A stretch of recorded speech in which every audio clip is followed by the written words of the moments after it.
Mojang has just released a new 1.21.5 update called Spring to Life. That might look like a small update at first, but they actually added a lot of new items and features. And yes, we finally have a new title screen, replacing the grey and depressing pale garden with a more vibrant and colorful one. Spring to Life update didn't introduce any new mobs, but instead 3 existing mobs got new variants. First one being a chicken that now has 3 different variants: temperate chicken, cold chicken and a warm chicken. Temperate chicken looks exactly like the classic chicken that we all know. He can be found spawning in biomes like plains, forests and so on. Cold chicken has a dark blue color, a unique looking hairstyle and tail. He spawns in snowy plains, taiga and in other cold biomes. Instead of regular eggs, cold chicken lay blue eggs, which have a chance to spawn only cold chickens when thrown. Warm chicken has yellow-orange color and spawns in warm biomes like savannas, jungles and badlands. This version of the chicken lays down brown eggs, which have a chance to spawn only warm chickens when thrown. I actually like how Mojang is upgrading old mobs, rather than just adding completely new ones, which sometimes feel completely pointless. Next, we have cows, which now also have 3 new variants. Temperate cow is just a regular cow that we are used to. He spawns in plains, forests and in other similar biomes. Cold cow has an orange coating and horns, giving it a unique texture.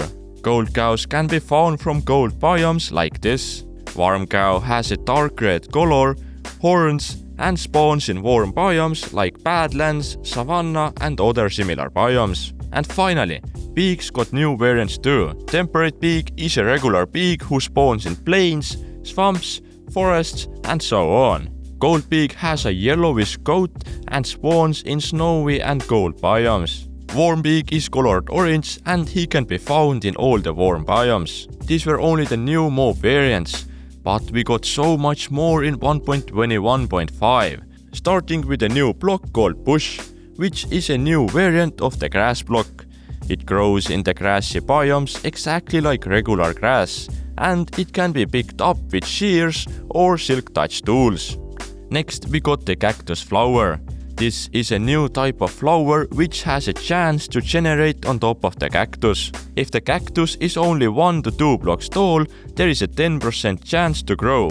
And if the cactus is 3 blocks or higher, it has a 25% chance to grow. It can be harvested without any tools, and you can get 1 pink dye from it. Cactus flowers can be placed on any solid blocks, and I personally like it because it makes the desert a bit more colorful. Another new item is the firefly bush. It is a decorative plant that spawns firefly particles when it's dark outside. It naturally generates in swamps, mangrove swamps, near rivers and badlands. It can be broken by hand, and if there is no block above it, it emits ambient sound at night. When you click on a firefly bush with bone meal, it will generate another firefly bush next to it.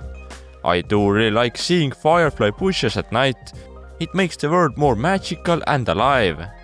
There isn't anything better than starting a new world with a new update and playing with your friends.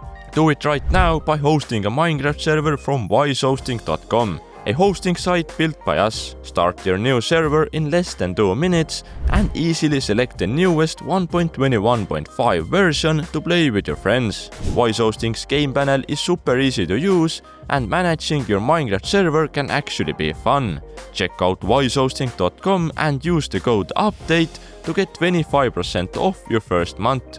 That's Wisehosting, a hosting site built by gamers.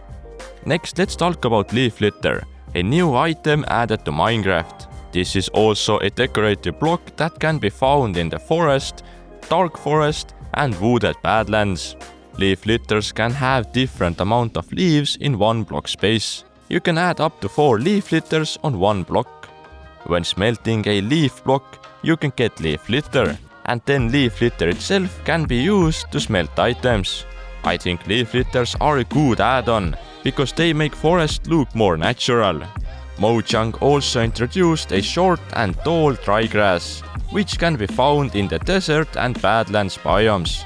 Dry grass can be mined with shears or silk touch tools, and it can be only placed on sand, terracotta and dirt blocks. Sheep can eat tall dry grass to regrow its wool. It's another small update, but it makes desert biome feel more unique. Next new item is the wildflowers. This is a new type of flower that can be found in birch forest and meadows. Wildflowers are similar to leaf litter. You can place up to 4 wildflowers in one block. Wildflower gives you 1 yellow dye. These were all the new items in 1.21.5, but let's go over all the small changes and improvements. First being new dog sounds. In fact, Mojang added 6 different sounds to dogs. However, they are not related to the textured variants. Dogs just spawn with a random sound. When walking around the forest, we can spot a lot of new blocks, and we can also see the new fallen trees. That's pretty cool. This actually has been a thing in the Bedrock version of the game, but it seems that Java finally got them too. Fallen trees can be in 4 different types: oak, spruce, birch and jungle. Fallen trees have different lengths and can be decorated with mushrooms or vines. Trees now have falling leaf particles, which makes the game visually more pleasing. Beacon beams now render based on your actual render distance. Before, beacon beams disappeared after just 16 blocks. All the items that are made out of iron got new sounds. Glowstone crafting got a whole lot cheaper. You used to need netherite ingots, but now you just need iron ingots. Very nice. All spawning egg textures got renewed, and they are now a lot easier to spot what they spawn. I like how the endermite spawn egg is actually smaller, because he himself is a pretty small also. Camels are more common, because they now spawn in the desert also. Before they only spawned in the desert villages. The newest mob Creaking has gotten a little update also. You can now name tag him, and then he will stay out the whole day and doesn't despawn. Sheep spawning has changed. Depending on the biome where the sheep spawn, they have different common colors. Pink sheep can still be found in all the biomes where sheep spawn, and are still the rarest of them.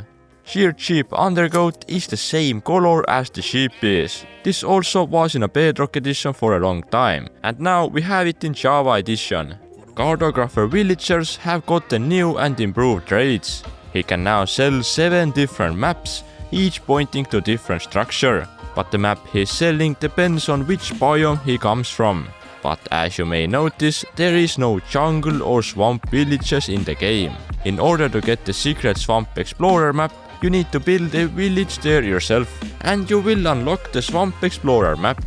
Another guy who got some changes in 1.21.5 is the Wandering Trader. He now has better prices, more trades and larger stocks. I guess he finally realized that no one is buying from him, although the new trades don't seem really good either.